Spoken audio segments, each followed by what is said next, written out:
Shalom, berjumpa kembali saudara yang dikasih di dalam Tuhan Yesus. Kita berjumpa dalam pesan gembala, ya, terutama buat jemaat GBI Grand Permata Niaga, GBI Mall WTC Matahari Serpong, dan GBI Cipondo Narita. Tuhan berkati Anda semua. Hari ini kita akan belajar lagi untuk satu hal yang harus kita ketahui, tapi mungkin kita hanya berdasarkan pada asumsi belaka, yaitu tentang definisi orang percaya. Kenapa ini penting? Karena Tuhan berjanji dalam firman-Nya jelas mengatakan, karena begitu besar kasih Allah bagi dunia ini, sehingga dikaruniakannya anak yang tunggal. Dan barang siapa, artinya siapa saja, percaya kepadanya, tidak akan binasa, mereka beroleh hidup yang kekal. Berarti dijamin masuk surga. Orang percaya. Itu ada dasar kekristenan kita. Yohanes 3 ayat 16 itu. Nah, pertanyaannya, apakah kita yakin bahwa kita pasti masuk surga, dijamin oleh Tuhan? Banyak yang mengatakan, yes, pokoknya saya asal percaya Tuhan, saya nerima Yesus, saya Kristen, saya pasti masuk surga. Jaminannya firman Tuhan. Nah, ada lagi yang mengatakan, belum tentu. Bagaimana kalau jadi orang Kristen tapi korupsi jalan terus? Gimana jadi orang Kristen tapi bininya 15? Gimana jadi orang Kristen tapi gondeknya 20? Nah, itu kan juga bagaimana jadi orang Kristen kalau hidupnya nggak karu-karuan, mendurhaka pada orang tua, bunuh orang lain. Nah, ini jadi perdebatan di antara kita. Nah, kita belajar dasar dari firman Tuhan, ya. Baik, kita jelas. Karena banyak orang mengatakan, siapa itu orang percaya? Umumnya orang mengatakan orang Kristen, kata orang Kristen juga, atau orang yang ke gereja, atau orang yang menerima Yesus, katanya. Kalau sudah menerima Yesus, ikut Yesus, katanya. Bahkan ada yang mengatakan orang yang sudah melayani pekerjaan Tuhan, itulah jaminan orang percaya, ya. Jadi kita lihat pengertian yang ada dua macam. Pertama adalah orang yang membatasi, yaitu orang yang percaya dan menerima Yesus, titik. Percaya dan menerima Yesus, titik. Nah, itu tadi yang golongan mengatakan orang Kristen lah, orang yang ke gereja lah, orang yang beribadah di gereja lah, orang yang melayani Tuhan dan sebagainya. Tapi ada golongan kedua yang sedikit berbeda. Siapakah orang percaya? Yaitu memang yang percaya dan menerima Yesus pertama, tapi juga terimanya, percaya sebagai Tuhan dan Juru Selamat, sebagai Raja segala raja, ya, sebagai penguasa hidup kita, sebagai pemilik kehidupan kita seluruhnya, sebagai penolong dan sebagainya. Sehingga akibatnya, nah ini, lalu kemudian kita harus mentaati perintah-perintahnya, hukum-hukumnya, ketetapannya, kehendaknya, dan lain-lain. Karena dia raja, kita ngakui dia sebagai raja. Bukan cuma ya terima Yesus, ya pokoknya Yesus. Kan banyak Yesus di dunia ini, nama Yesus itu banyak. Tapi kalau Yesus Kristus cuma satu. Nah, itu apakah perbuatannya namanya? Inilah yang namanya perbuatan iman. Bukan perbuatan baik saja, tapi perbuatan iman sesuai dengan iman percaya kita. Kalau kita baca di Yakobus 2 ayat 14-17, ini patokan firman Tuhannya untuk bisa mendapatkan pengertian yang lebih alkitabiah. Mari kita baca Yakobus 2 ayat ke-14 sampai 17. Mari kita lihat Yakobus 2 ayat 14 dan ayat 17.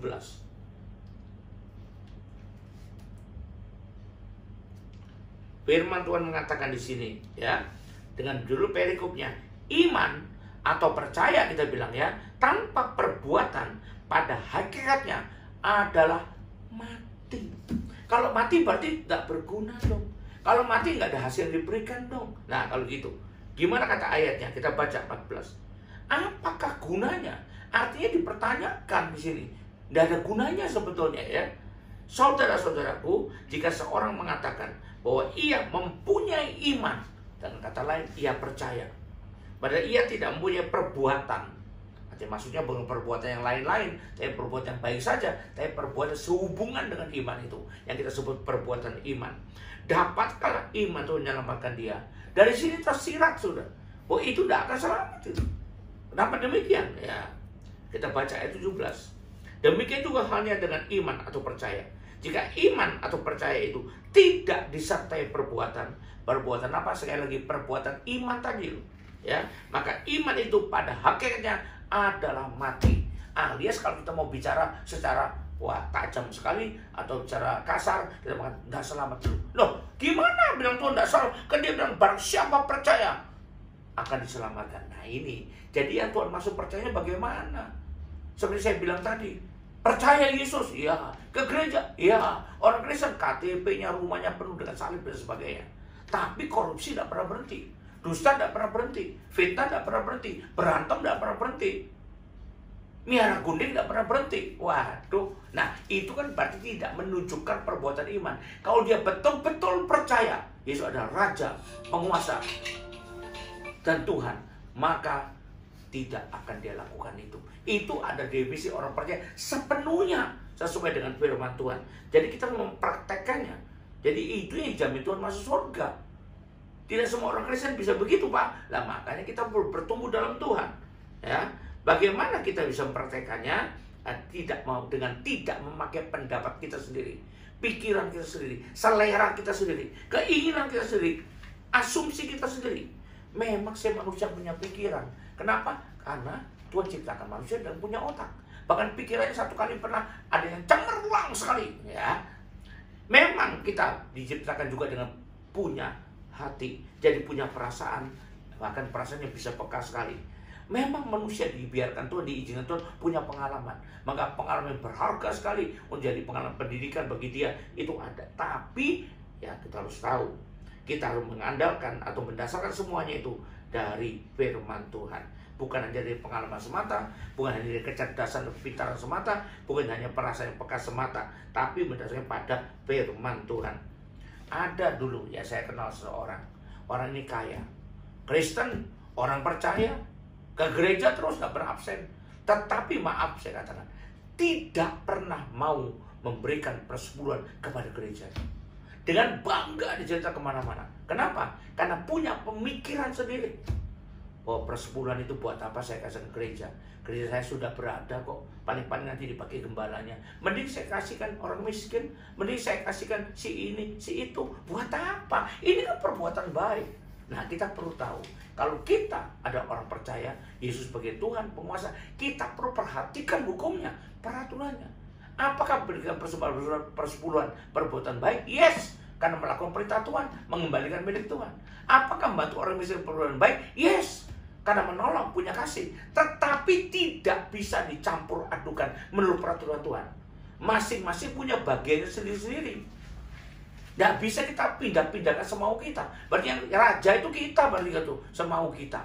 Firman Tuhan mengatakan, berikanlah pada Kaisar apa yang harus kita berikan pada haknya Kaisar. Berikan pada Tuhan apa yang jadi haknya Tuhan. Nah, memberi orang miskin itu juga baik buat kita. Itu termasuk persembahan sukarela. Ada porsinya sendiri. Mengembalikan persepuluhan adalah mengembalikan miliknya Tuhan. Ada porsinya itu sendiri. Tidak bisa ditukar-tukar. Saya maunya yang ini, saya maunya. Nah, kalau saya mau yang ini, berarti tidak mengakui alias tidak percaya Yesus sebagai Tuhan dan Raja segala raja. Kita perlu tahu, makanya semuanya berdasar firman Tuhan. Tidak bisa hanya dengan pikiran sendiri, pendapat sendiri, kesenangan sendiri, ya, atau asumsi sendiri. Firman Tuhan mengatakan, walaupun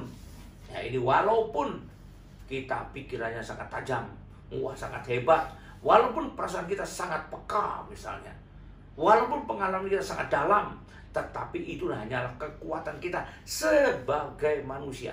Dan kalau kita mengandalkan itu, hati-hati. Karena firman Tuhan di Yeremia 17 ayat 5 mengatakan, terkutuklah orang yang mengandalkan manusia. Kita juga manusia. Atau mengandalkan kekuatannya sendiri, kepandainya sendiri, pikirnya sendiri, pengalamannya sendiri, perasaan sendiri. Walaupun bagus sekali mungkin pikiran perasaannya, tapi kalau Tuhan bilang terkutuklah karena hatinya menjauh dari Tuhan. Karena dia tidak melakukan perbuatan atas dasar iman atau percayanya. Ya sekali lagi saya katakan, kalau kita percaya Yesus adalah Tuhan, kalau kita percaya Yesus adalah Raja segala raja, kalau kita percaya Yesus adalah penguasa, kalau kita percaya Yesus adalah pemilik diri kita, kalau kita percaya Yesus menentukan jalan kita, maka patuhilah semua peraturannya, hukumnya, ketetapannya yang terutama terdapat di dalam kitab suci. Walaupun ada juga yang belum tertulis di sana, tapi tidak menyimpang dari kitab suci. Bukan nambahin baru, doktrin yang baru, tidak, tapi menjelaskan sesuatu yang mungkin belum terlalu jelas di kitab suci, belum terlalu spesifik. Itu diberikan secara spesifik dari Wahyu pada kita. Nah, saudara sekalian dikasih Tuhan, biarlah kita bisa mendapat jaminan keselamatan, jaminan ke surga dengan kita melakukan apa yang Tuhan gariskan. Haleluya. Sesuai firman Tuhan. Maka kita tidak bisa luput dari belajar firman Tuhan. Kita harus punya antusiasme yang dalam sekali untuk mengejar belajar firman Tuhan. Ya, zaman dulu dikatakan merenungkan Taurat itu siang dan malam. Hanya mempelajari terus sampai kita mengerti. Haleluya, kiranya Anda diberkati Tuhan, dan kiranya kita bisa mendapatkan jaminannya pasti kalau kita sudah betul-betul percaya, sehingga kita disebut lahir baru. Bukan cuma mulutnya aja mengatakan percaya, tapi hidupnya tidak berubah. Maka kita perlu melakukan semua itu agar mendapatkan berkat keselamatan dari Tuhan yang tak terhingga besarnya. Haleluya, puji Tuhan. Sampai jumpa. Amin.